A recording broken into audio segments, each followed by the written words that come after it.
खुलुमबाय स्टुडिअ दं आङो राकेश रामसियारि बे समाव बर' हारिनि थाखाय लाख लाख बर' हारिनि थाखाय बे समाव गोजोनथाव खौराङा बेनो जे बे समाव लक सभायावबो बर' रावजों बुंनो हानायनि जे मोनथाय बे मोनथायखौ बर' हारिया मोननो हाबाय जे बिटिआर गोजोन गोरोबथा थांनाय 2020 मायथाइनि 27 जानुवारियाव जे बिटिआर गोजोन गोरोबथा जादोंमोन आरो बे गोजोन गोरोबथानि उननिफ्रायनो बर' हारियाव मोनफानि उनाव मोनफा जे गेरेमसा बर' माहारिनि दानाय जे सिमां बे सिमाङा जाफुंलांगासिनो दङ।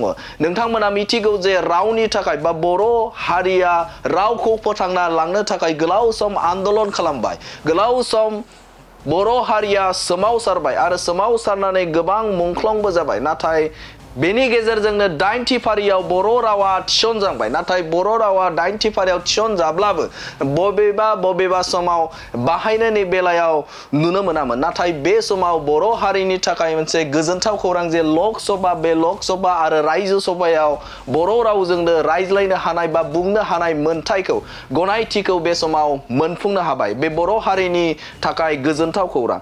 सिगांनि समाव जे बर' रावजों राव रायज्लायनोब्ला बा लक सभायाव बुंनो थाखाय सिगांग्रो नटिस होनो गोनां जायोमोन, थामहिनबा आगु फोरमायथि होनो गोनां जायोमोन बा पारमिशन लानो गोनां जायोमोन। नाथाय बे समाव जायखिजाया समावनो जे लक सभा आरो रायजो सभायाव बुंनो हानाय मोनथायखौ मोननो हाबाय। थामहिनबा बर' रावजोंनो बिबुंथि होनो हानाय जे मोनथाय बे मोनथायखौ मोनफुंनो हाबाय। बे बर' हारिनि थाखाय जोबोदनो गोजोनथाव खौरां। जाय समाव बर' हारिया गावनि राव हारिमु आरो थुनलाइखौ फोथांना लाखिनो थाखाय सोमावसारदोंमोन, गावनि रावखौ फोथांना लानो थाखाय सोमावसारदोंमोन आरो बे सोमावसारनायनिनो मोनसे फिथाइ महरै बे समाव रायजो सभा आरो लक सभायाव बर' रावजोंनो बुंनो हानाय जे मोनथाय बे मोनथायखौ बे समाव मोनफुंनो हाबाय। बे बर' हारिनि थाखाय लाख लाख बर' रायजोनि थाखाय बे गोजोनथाव खौरां। सिगांनि सानाव जे लक सभा आरो रायजो सभायाव बर' रावजों बुंनोब्ला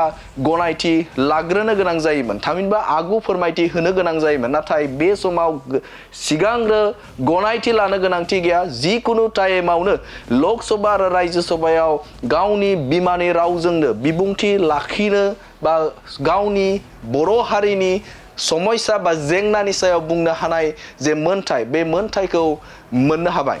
नोंथांमोना मिथिगौ दे बावैसो सान सिगाङाव रायजो सभानि एमपि बिथां रोनगोरा नार्जारिया गावनि बिमानि रावजोंनो रायजो सभायाव बिबुंथि लाखिदोंमोन आरो बिथाङा गावनि बिमानि रावजोंनो बिबुंथि लाखिनानै सरकारखौ मिथिहोदोंमोन जे बे ओनसोलनि जेंना जेंगोनानि सायाव बाथ्रा बिथाङा बुंथिदोंमोन। आरो थिग बेबायदिनो फैबाय थानाय समाव जे बर' रावजोंनो जायखिजाया समावनो लक सभायाव बर' रावजोंनो बुंनो हानाय जे गनायथि बे गनायथिखौ मोननो हानाया बर' हारिनि बा बिटिआर ओनसोलनि बा बे ओनसोलनि थाखाय जोबोदनो गोजोनथाव खौरां। मानोना बे समाव गोबां जेंगोनानि बाथ्राफोरखौ गुबुन रावजों फोरमायनायाव जेंनायाव गोग्लैयोमोन। नाथाय बे समाव बर' रावजोंनो जे मोनफ्रोमबो बाथ्राफोरखौ बुंनानै गोबाङै बा आबुङै सोरखारनि सायाव बा सोरखारनो फोरमायनो हानाय जे मोनसे थासारि बे थासारि सोरजिनाया बर' हारिनि थाखाय मोनसे गोजोनथाव खौरां। थारैनो बे समाव